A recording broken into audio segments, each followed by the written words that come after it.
But here in California, I've been around solar since the freaking 70s. It's been around for a long, long time. Let's talk about the cost of solar. I think that the good trends should be a roofing contractor to bring in solar. If you want to learn a little bit about SEO and marketing, stick to the end. The solar project is costing me on materials roughly around $1 to $1.15 a watt. Every time I talk to him, he's either on a beach surfing. Solar is very sexy. All right, guys, I have a very special guest today. Richardson is my favorite California roofer. Every time I look at him online on Facebook, I just enjoy work-life balance of this man. He figured the life out. Every time I talk to him, he's either on a beach surfing or actually I met him a week ago and I asked him what he's going to do on Monday. And he's like, I'm going snowboarding. I mean, this guy knows life. Eric, welcome to the show. Having me. Absolutely. Eric, you own 2 companies. How many businesses today? Is it 2 or more? Right now, 2. Kind of starting a marketing company as well, but it's really behind the scenes right now. Why did you decide to go into marketing? Because I see a lack of attention to detail. Everybody kind of starts to do, I'm going to be a marketing company. And then they do these white label analytics before there's actually even data. I found out I'm really good at, me and my partner at doing SEO, at ranking websites. I can get local SEO pages, organic pages. We've been studying it for like 16 years. And so we know what we're doing when it comes to that because we've done that for our own company. And I just think that a lot of people are being dragged around by some of them and given horrible advice, horrible measurables, and horrible statistics. Love it. Couldn't agree more. We're going to get back to it, guys.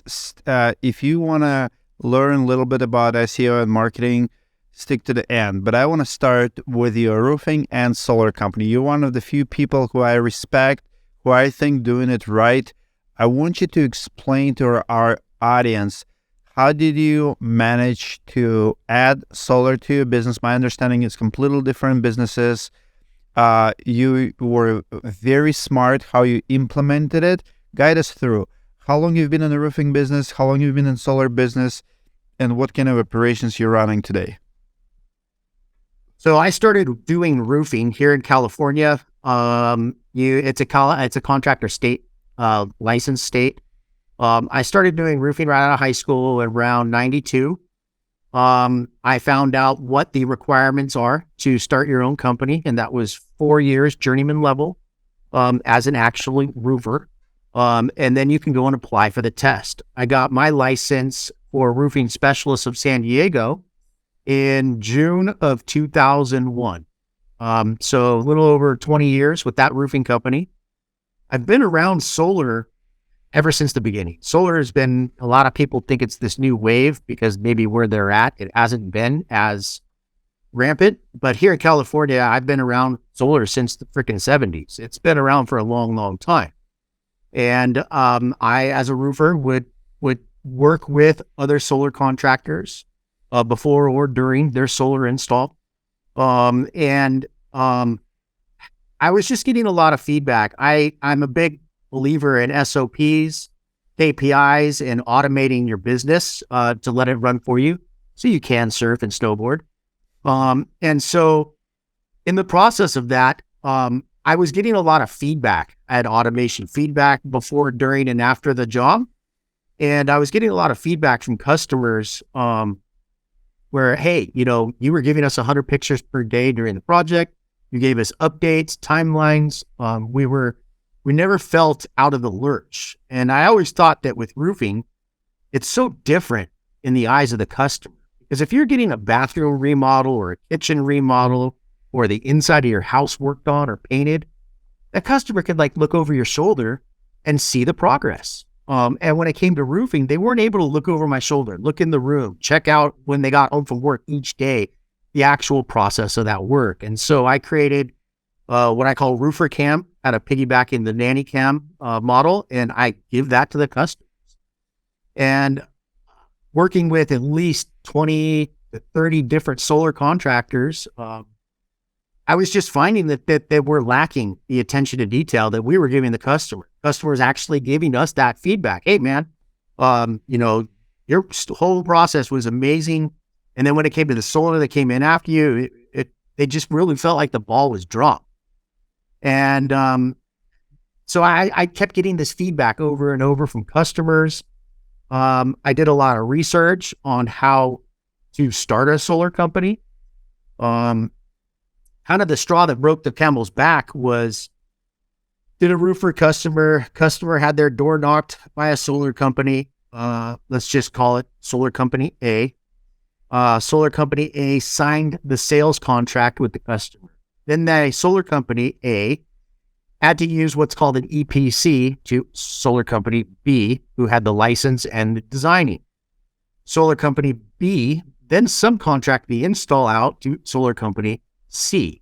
And the level of frustration that customer had was just night and day between my company the week before and then the solar installation the week after. And I finally just said, you know what? I've got to save these customers from this whole just bamboozlement. It's kind of, and I understand why solar is getting such a bad name, is because these sales organizations create these marketing websites that make them look like a solar company, and they're really not a solar company. They're just a marketing company that deploys a team of salespeople. And the customers just have no clue on what's going on the back end. It's kind of like when you drive down the road and you see city workers. There's 4 city workers and one dude with a shovel digging a hole, and they're all just sitting there just depleting resources, and it's just sad for the customer. Famous memes from the internet. One guy working and 20 people around him. That's how inefficient our government is. What's the trend then? Because you don't see it's going away. The way I look at the industry, solar industry from the outside, and unfortunately roofing kind of getting in that place more too. More and more middle people, less and less laborers, less and less owners maybe. So there's more and more people to come in and they try to find a solution, but the solution is between end product and demand. The solution is not a real solution. It's a small problem in between that just creates another middleman. Would you agree? I 100% agree. As far as the more big capital comes in, they're going to gobble up the small company. I see it more outside of California, where they're just paper contractors pretending to be and subcontracting all the work out. You don't have that model here in California, probably because we're a little stricter with regulations. And so, do you like it? Do you like those regulations? Do you see the? I do.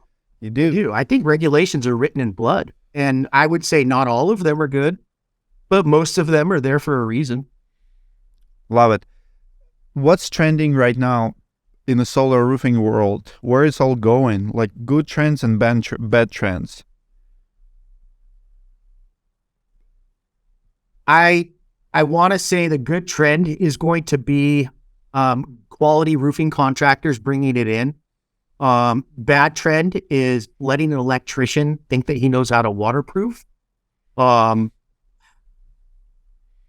can see how to try to scale my model is a little bit more challenging, having 19 W2 roofers, having 4 W2 solar installers, everybody in-house, no real subcontractor model.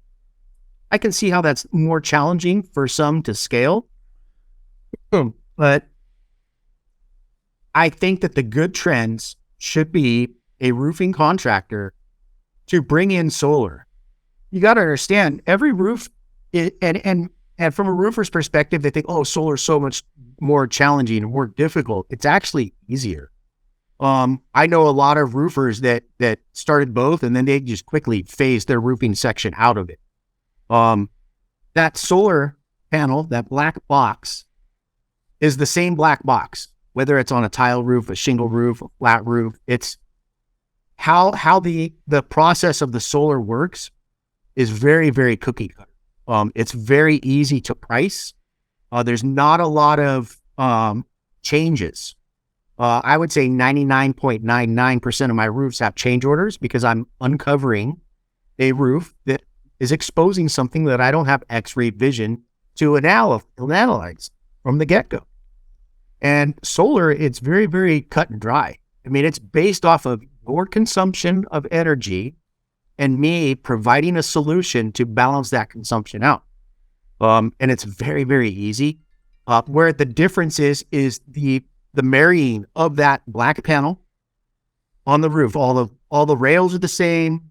The posts are the same. It's how that post and that flashing is done differently, whether it's a shingle roof, a tile roof, a TPO roof, a torch down roof.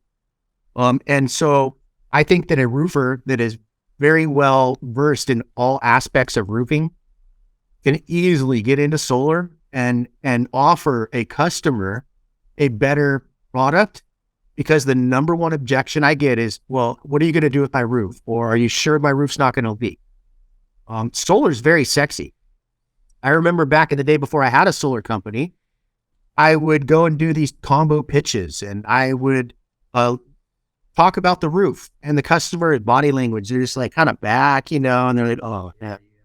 But then when it talks about solar, because solar is what they want, right?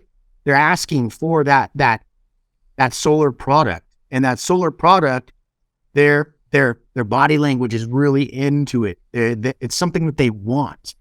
Nobody ever wants a roof when they wake up. They want solar. And then when you're taking a solar payment or package, you're supplementing that with a payment that you're making disappear, right? So roofing is just adding the additional payment onto their monthly expenses. And so it's just not as fun. It's not as sexy. It's not as something the customer just doesn't want, And so what happened was I was seeing a lot of customers would call me and say, hey, I need a roofing estimate. I just got a solar estimate, and they said I need a new roof. So I would go out there and I would be the second party on scene. First one was a solar contractor, didn't do roofing. I come on, I don't do solar, but I'm there to offer that solution for the roof. And then they go get a third estimate where somebody does both. Both the solar only guy and the roofing only guy are getting kicked to the side, and they're going with that person that can do it all on one contract, one point of contact, one quality assurance phone number, one warranty. Everything was just bundled together for the customer, and it's just a better product for that customer. Do you see what I see all over the country? Do you see it in California that solar is overpriced?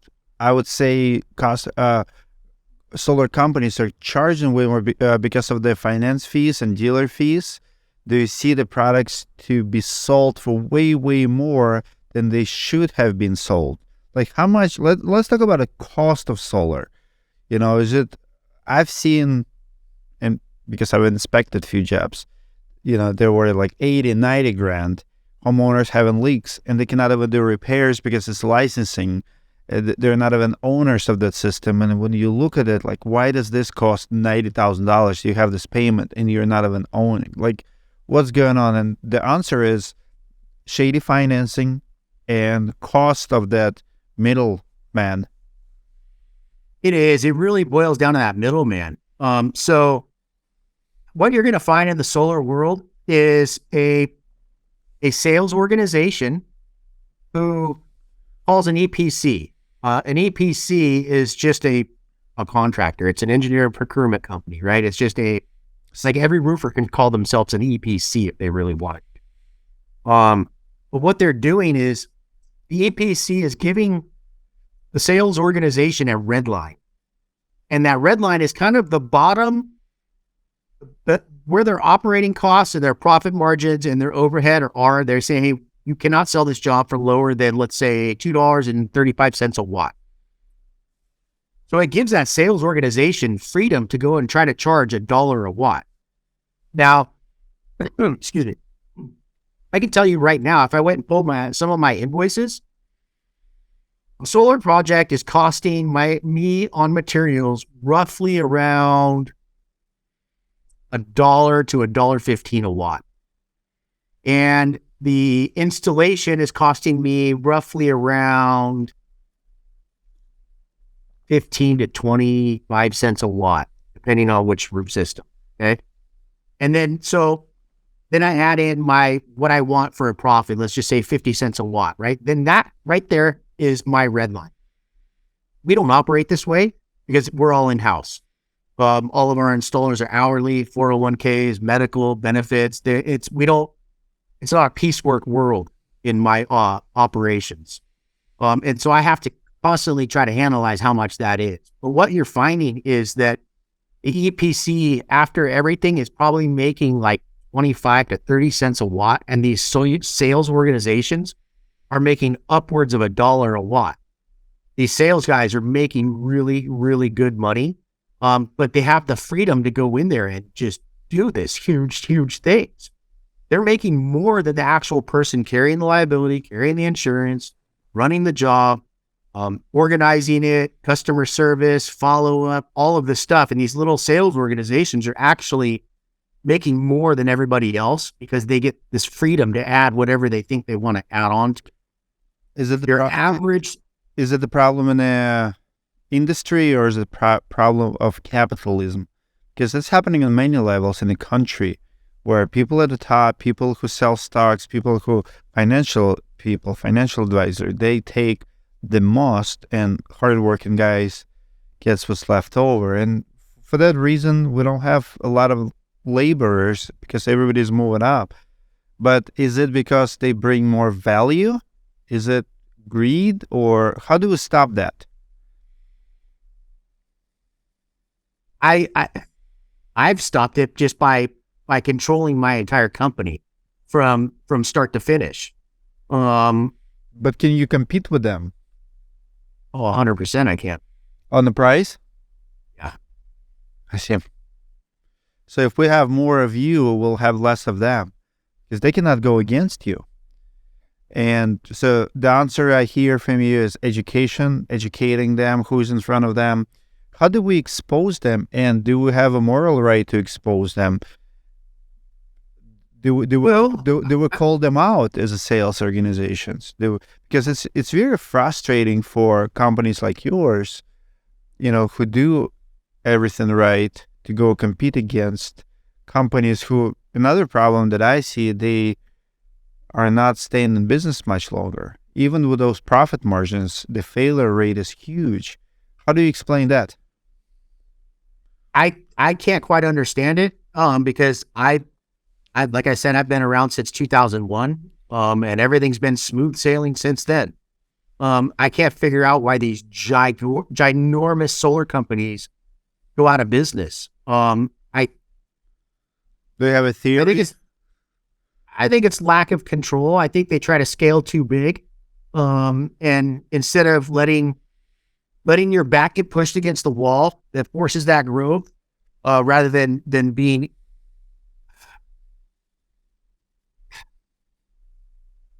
I don't know if it's ego. I don't know if it's greed. But I've always been one to, once my back is against the wall, that's when I grow. I don't force growth. I try to have growth be organically, because then it's more secure. And maybe that's why I've been able to stay in business for almost 25 years. What's more profitable, roofing or solar? I would say roofing, but then again, like I don't do a per square price. It's the same as a solar. I'd say we try to be around. I slide my AccuLinks bar. I do fully detailed line items on my solar estimates, on my roofing estimates, because if it's a portrait design versus a landscape design, I have more legs, I have more feet, I have more Q cable to run. And so the line items that I have, I add on a profit from there. A lot of guys are just bidding per watt. A lot of guys are bidding per square. rather than actually building a system. So when I actually build it, I found that I can be tighter in some jobs and I can be greater in some jobs. But it's very easy for me to explain that during the sales process for the customer. Love it. Let's talk about SEO for a second. So you've done really well for your company. Where did you learn SEO? How did you come all the way to the first page? How long did it take you? And how fast can someone get to first page of Google? Well, there's so many facets. Okay, there's like 200 ingredients for that recipe that you're asking for. So they've got to do it right from the beginning. I mean, you can see my email. My email is just ridiculously stupid long, but it's direct keywords. I didn't name my roofing company Surfboard Roofing or Richardson Roofing. That's not what customers are Googling. So I went and I learned from a guy. So a good friend of mine, he started a franchise called Bumper Dock, and they're coast to coast. But in his franchise model, he paid some of these really, really, really high-end mastermind SEO groups to learn from. And so when he would come back from these SEO masterminds, I would say, hey, would you like to recoup some of your investment? I will purchase some of your knowledge and time that you just went and invested so that you can now teach me and offset what you just invested. And so I was kind of piggybacking what he was learning and then extracting the gold nuggets out from what he learned. And that's kind of where it became, then again, you go, another one of those recipe items is age of domain, right? So now my age of domain is so old that anything I shake at it works. Like right now, you can go and build a local SEO page what a lot of people don't understand is that every job that they do should be building another page and multiple pages from that one job, okay? At one job, you can dissect it, and you as a content creator, this is what you do. You just have to do it in a different format, right? You shoot a video, you could chop that video up and you make that into like 10 different videos that now you can leverage, right? Well, every single build, every job you can chop up and then make a portfolio for that job with pictures. I even ripped the Yelp star code for the back end. The way that you build this page, Google likes that when they crawl for that content. You build those pages for your portfolios. You build those pages for your actual website.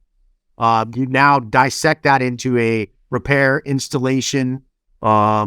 Let's just say the city of La Jolla, right? Now you've got La Jolla repair, then La Jolla re-roof, La Jolla new roof, and those cannot collide. You can't be talking about repair and installation of a new roof on the same page.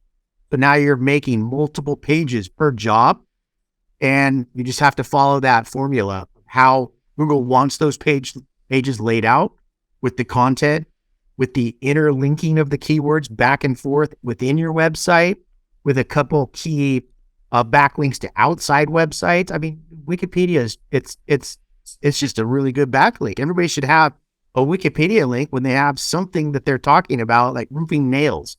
You could just love it. How much does it cost? If you don't understand it, what's the reasonable price for someone to pay for SEO like that? To someone who actually knows what they're doing? I mean, the easiest way to break down a price is to go per page. And I would say the only thing that I subcontract out is a content writer. And first of all, every Google page, every page needs to fit that format of Google wants 3,000 words per page, right? So now my content writer is roughly around, when we give her a bigger Costco type project, it's less per page, but I would say your average should be around $250 per page. That's going to include your design. Then there's layers to it, right? So you have your back end that's doing all the coding, the layout, the banners, the photos, and then you have your content on top of that. And so they're almost two different designs that we're only seeing the one page, right? But there's multiple layers to that. I would say a good average would be around $250 per page. And good website. Like when you Google anything, there's a reason why Home Depot shows up and dominates. They've got millions of pages. And so, like I said, every job you should be layering on. You should be constantly evolving your website. And it's not hard to get that content because you're performing that. You do 5 jobs a week. Now you got 5 new pages a week. Now times that by 365 days. I mean, you want to dominate Google, But if someone is not doing it themselves, how much should they pay for that? 5,000 a month, is it a lot or is it fair price? Do they want that many pages created per month? You know what I mean? Like first of all, you got to go and figure out if their site is even worth building on top of. So before I would even entertain it, I've got to How do you identify that? I got to see what it's built on from the beginning. If it's a WordPress site, I need to go and then see if it's an Elementor, template. And then I got to see if this template can handle X amount of more plugins that I need to run on this template. And so I got to reverse it all the way back to the beginning to see, first of all, before we still start throwing money at it, is it something that we can even build on? Or is it going to be a waste of money? Or do we need to rebuild it first so that we could properly layer onto it? Are you a WordPress guy? I like WordPress, yeah. You do? So you build your own website, I take it? Okay. You wouldn't trust anyone to build yours? No, because I paid for that service and it didn't work.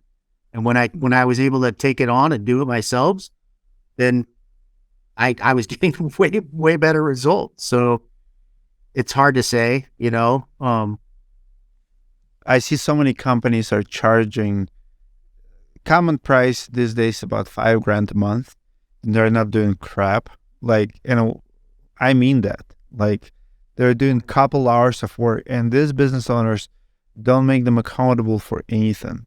I mean, $5,000 is a lot of money for the website work, and you should be getting, like you said, 5, 10, 20 pages a month of new content, and they're not doing it. Yeah. It's crazy. Unfortunately, these SEO companies, I get it for a brand new company. Yeah, let's go. And if I was to take on a project and they had no age of domain, they had no relative content, we had to start from the beginning, I have to be real with them. Okay. Now, to build a roofing website, I can get to rank in less than like 60 days on page 1. To build a solar website, it's going to take you probably 5 times longer. It's more saturated. It's more business-minded, savvy, smart owners that are doing it already. Roofers are hands down the most dinosaur industry I've ever encountered. How do you explain that? They're still knocking doors. Now, I get it. It's a storm market. But I promise you, if I needed a new pair of snowboard boots, I'm not going to sit on my couch thinking some dude's going to knock my door giving me some snowboard boots. I'm going to do a bunch of research.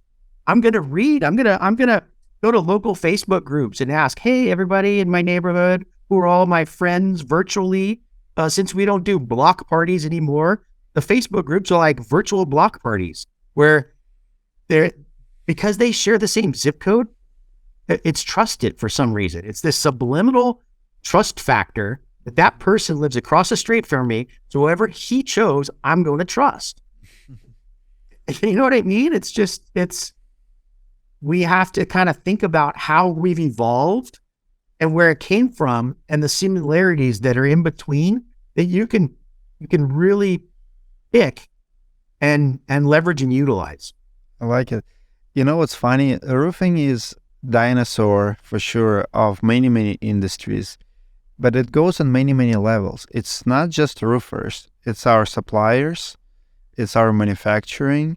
Everything is old school. The more I dig into roofing, the more, not everything that I hate, like there's some stuff is good being old school, but for majority of little middleman transactions in the industry, internet is about to make a shocking waves because it's happening. It's happening in front of us.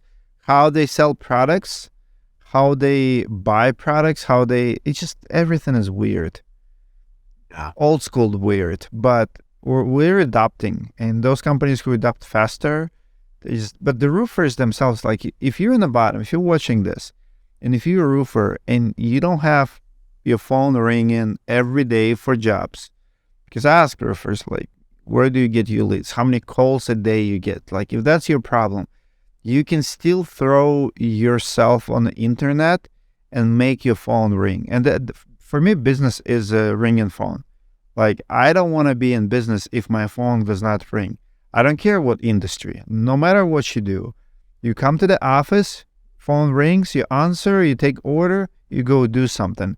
And if you don't have that, you probably old school, because people are dialing, they're calling, they're searching, they're submitting forms, they're looking, they're messaging. That's how we do it. That's how I do it. Whether you need a pair of jeans, whether you need a plumber, you go on the internet and you connect with someone. And it's not that hard. Give me a top 3 lead generations for you. Like, where do you get your jobs from? What major sources? Obviously, your website. Google. I would say probably, I can go on AccuLinks right now and rip a report for the last 365 days, and I do it every year. Google organic is still 80% of my lead volume. Yep. Hands down. What's the second one? Second one, I would say referral. Okay.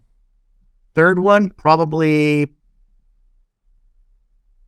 I'd have to look. It's probably repeat customer or Facebook. But I'm talking that pie. When I show you that pie, it's overwhelmingly huge for Google. And then all of a sudden, the other ones are these little teeny slivers. Yeah. I like it. No, it makes sense. But you know what? I travel all over the country, and I already see companies are killing. Their bigger pie is Facebook, or their bigger pie would be, I've never seen TikTok #1 lead gen. I see people trying to convince you that they're getting something from TikTok. No, you're not. Probably lying to yourself and to us if you're saying that you're getting leads from TikTok. But Facebook, I've seen being #1 lead gen. I've seen a few, like, not YouTube, but YouTube are also raising them. YouTube helps Google a lot. It all YouTube. Yeah. Yeah. When I started in 2013, I built my first website myself, and I wanted to have YouTube video on every single page of my website. Dude, my average page view was 3 minutes. My biggest competitor was like 1 minute. But because of the sessions were so long, Google ranked my website so high. Like, I was getting like so many leads those days. And to the end, like, we never had lead problem. It was dry, and Minnesota in wintertime, you're gonna have dry season no matter where you are. And it's fun. What's in California dry season? What time of the year you don't have leads? Never. Always have leads? We're like right now, I think I have 27 contracted roofs on Roofing Specialists right now. I think I have 24 contracted solar jobs at Unified.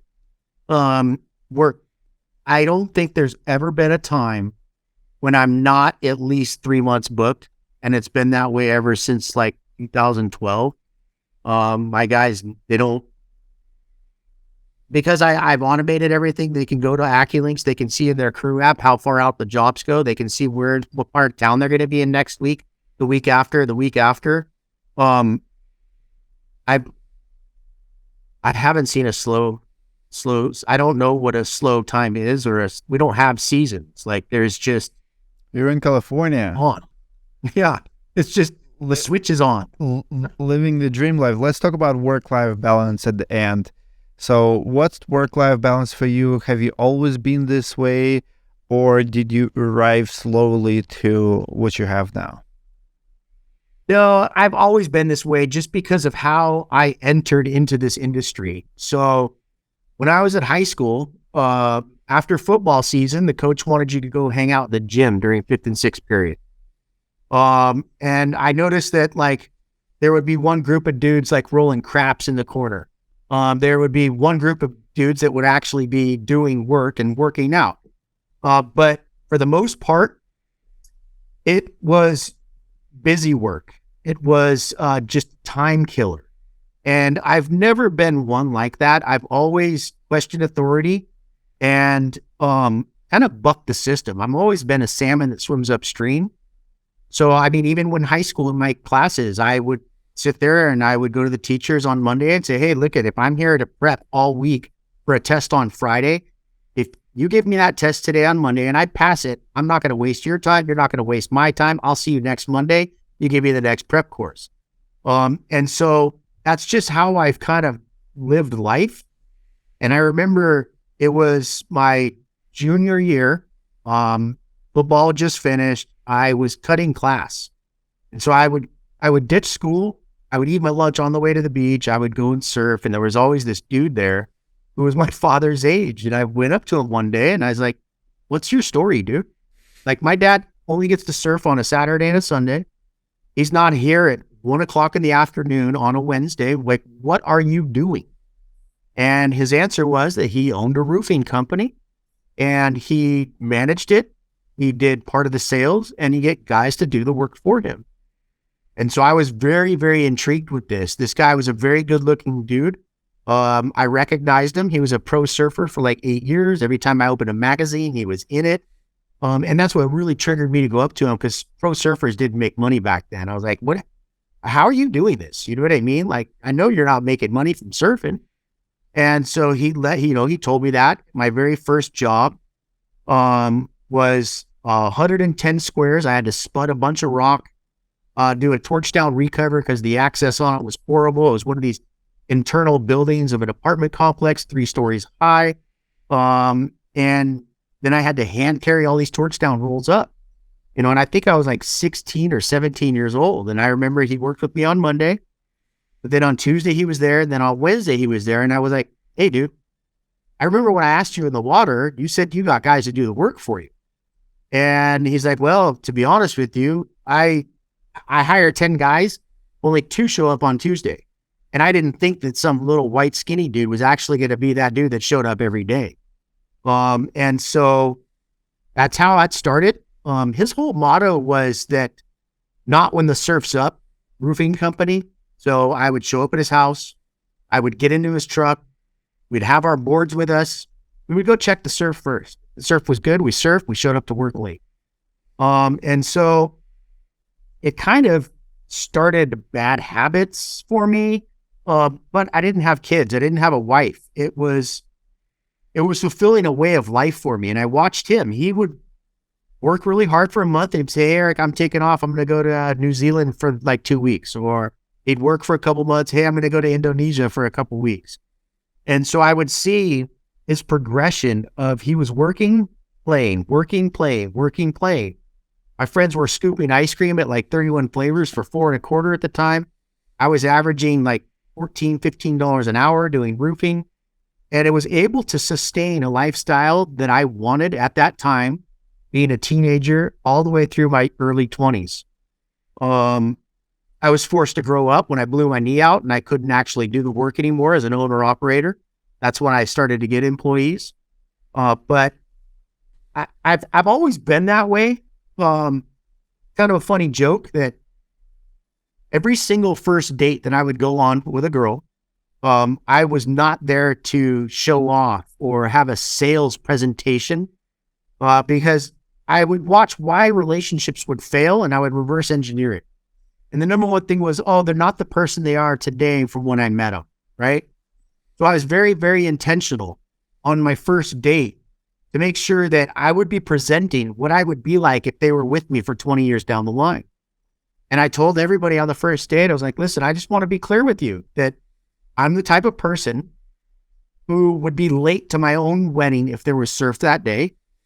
And that's just how it is. If you would like to entertain a second date, Now the ball is in your court. And I'm not here to give you a smoke and mirror on my best behavior type of situation, because I'm probably going to get lazy throughout our relationship. And so I would be very clear and upfront. And also that's how I am. You know what I mean? Like, time is man-made. Time is always now. The concept of time, the measurement tool of time, is 100% artificial and man-made. And so if you take out this man-made concept of a measurable, time is really, really always now. And when you're a surfer or a snowboarder, you can't just plan a trip. The surf is here for one day and then it's gone. The snow is here for one day and then it's gone. It's all based around these storm systems that come through. Storm systems can shift around. And so I've always been very adaptable and fluid when it comes to that and how I live my life. Very interesting. Very interesting. I love the story. How did it work out for you? You're married now? I am married. Kids? But she's more of a gypsy than I am, so it worked out. Love it. Well, thank you so much for sharing, guys. Comment below if this video brought any value to you. I know it did. I know I learned a thing or two from Eric. Man, your inspiration. One day, I don't know when, I've never surfed. I've never snowboarded. I've never been fishing, or it's just not my thing. I'm very active, but I love working out, and I have a gym here. Like, for me, CrossFit and lifting weights, that's what I do. But I admire people like yourself who can plug away, get on a plane, go tripping. It's awesome. It's awesome. Go ahead. How was your competition? So when we were in San Diego at lunch, you were basically flying out the next day to go do a massive competition, and you were injured. Yeah, I was. I did pretty well. I actually looked. So it's 3-week competition. It's called CrossFit Open, and I got hurt from arm wrestling. I tore my tendon, but I actually just redid the final score today. They give you what to do on Thursday, and you have until Monday to submit the final score. So it was 4 events total. I ranked out of so in my age group, 35 to 39, which I'm 39, I ranked 1900th out of 32,000 men, so pretty much top 5%. And worldwide, out of 160,000 all men, all age categories, I think I'm like 10,000 out of like 160,000. So top 5%, that's where I stack. Not bad for the injury. Next year, maybe top 3%. I keep climbing every year. But I love it. I love what it does. It's you against you. It's very, like, CrossFit is one of those sports that it's very unique. It's unlike any other sport I've ever seen in my life. Like, if you play basketball or soccer, there's, you're competing with everyone. In CrossFit, what I love is a community. And if you finish first, you will go, even at the highest level competition. Like, think about like Olympic weightlifters and Olympic games. There's so much ego, pride, like I'm first, right? At CrossFit, the champion will always go and cheer for second and last place. So if there's a 10 men or 10 women on the stage, whoever finished first, they go and cheer for others. And that I have not seen in any sport. It's you against you, and it's you helping someone else to be better. And that culture transfers to every gym in across the world and a competition. So if I am, like, for example, what I was doing, even so my owner of the gym was next to me, competing with me essentially, and I beat him by like 2 reps, and I wanted to redo and improve my score. Next Monday, he comes to judge me, and he was cheering me, and I beat him by 2. So now I'm ahead of him, and he's happy. He's my judge. He's actually cheering me. Come on, let's go. Like, time is up, 10 more seconds. So that is amazing culture in any sport, I think, and I love it for that. That's really cool. So go ahead. You said you wanted to try surfing or snowboarding, right? Let me just break down how different surfing is than every other sport. It's probably hands down the most challenging sport with the largest learning curve. And the reason is because if you wanted to play basketball and you went to the basketball court for 60 minutes, you would actually be practicing basketball for 60 minutes. Whereas you can pick any sport, golf, soccer, whatever, right? You're actually going to be practicing that sport for that full time. If you went out on a surfboard and paddled out, and during a 60-minute period, let's just say you caught 10 waves, and the average you stand up for is about 5 seconds per wave, okay?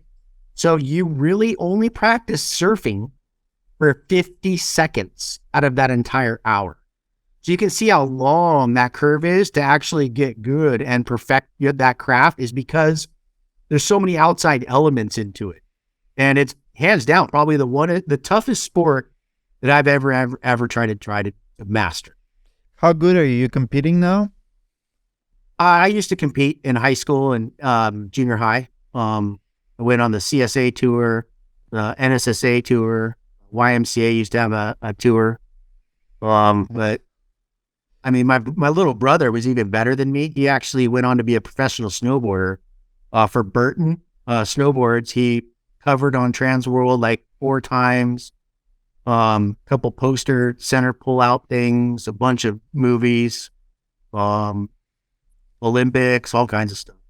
Love it. I think is what's very important for business owners to have that, to have a hobby, to be known for something outside of what you do, because our job does not define who we are. I mean, it's important, like, I want to be known as a roofing expert, whatever you call it, like you're a solar expert, SEO expert, whatever, but to be human, it's very hard at the work environment. You are human in your hobby, you're human at what you really do. And I love that. And love it. You have to have an outlet. I mean, if you're just going to burn out too quick. You have to have some sort of stress reliever. You have to have a distraction. You have to have something that keeps you waking up every day with that fire. And it's if you stay on one thing over, you're going to get burned on it. How many hours do you work per week right now? Well, I would say normally I take my daughter to school. Then I take my son to school. Usually get to the office around 9. Try to get home by 1. That's it? Yeah. Not too shabby. All right, guys, comment below how many hours you work per week and what do you do for hobby. I read all my comments and I'll see you guys in the next video.